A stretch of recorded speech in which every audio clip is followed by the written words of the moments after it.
This is your Daily Med with Lady V. Welcome again today. Today's lesson, St. Luke 12, verse 31 and 32. We will say what Jesus says to kingdom seekers and the benefits that kingdom seekers receive. We will also see this same story in St. Matthew 6, verse 33 and 34. It says, "But seek his kingdom, and these things will be given to you as well. Do not be afraid, little flock, for your Father has pleased to give you the kingdom." The disciples, the followers of Jesus Christ, who value his reign over their lives and who diligently pursue righteousness, was willing to trust God to satisfy their every need. Jesus did not prohibit planning for the future, but what he prohibits was worrying about it.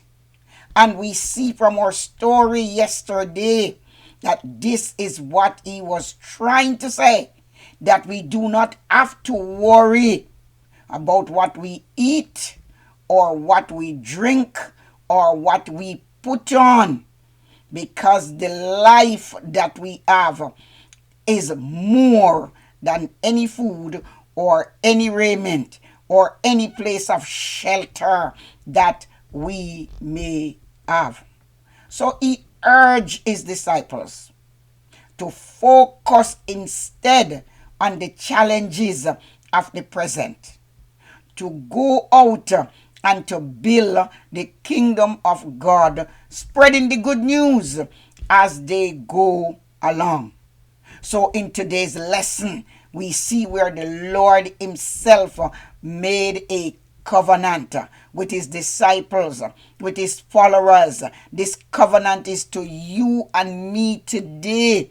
And he says, if we will put his interest first in our lives, he will guarantee that whatever we need in the future, it will be well taken care of. He says, I will guarantee that your needs are met.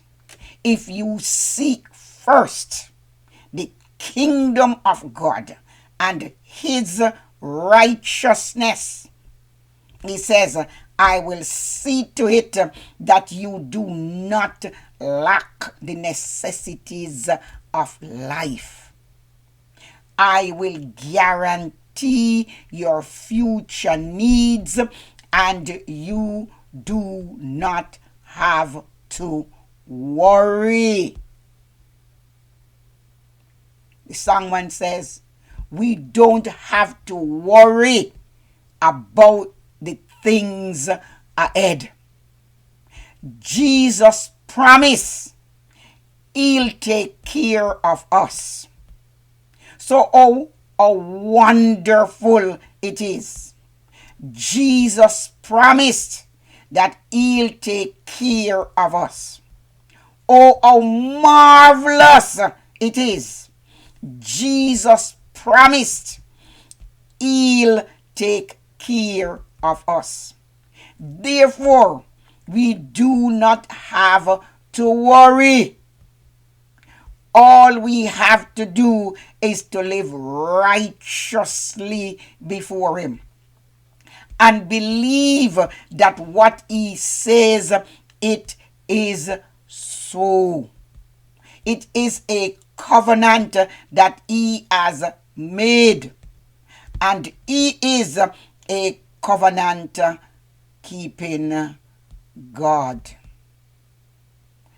David in Psalm 37 and verse 25.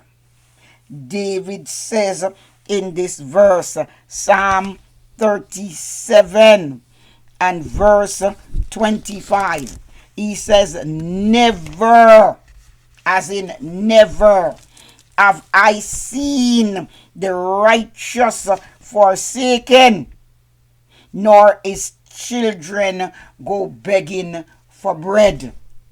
But he says he has been observing this from he was young. He says, I was young. Now I'm speaking to you. I am old. But never, not at any time, have I seen the righteous being forsaken by God, nor his children by the wayside begging for bread. We sing oftentimes, I will not suffer. I will not beg for bread. Why? Because the Lord is my provider, and I will not beg for bread.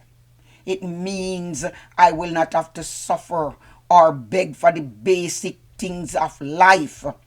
God in his word has already promised them.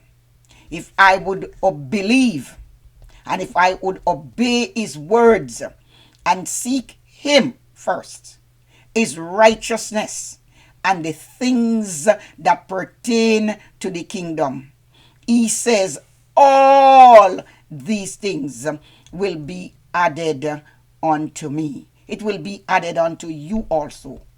So instead of accumulating material possessions and planning for times, we can use the 4 T's of our life. And those 4 T's are our time, our talents, our temple, which is that which belongs to God. And we can use our treasure, that which is specifically speaking of today. Our time is important to him. It belongs to him. Our temple, which is the body, is our body, it belongs to him.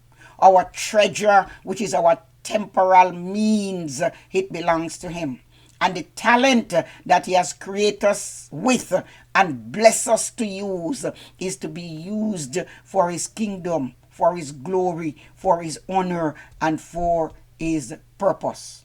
It is for us to work in the service of the Lord. This is an investment in heaven.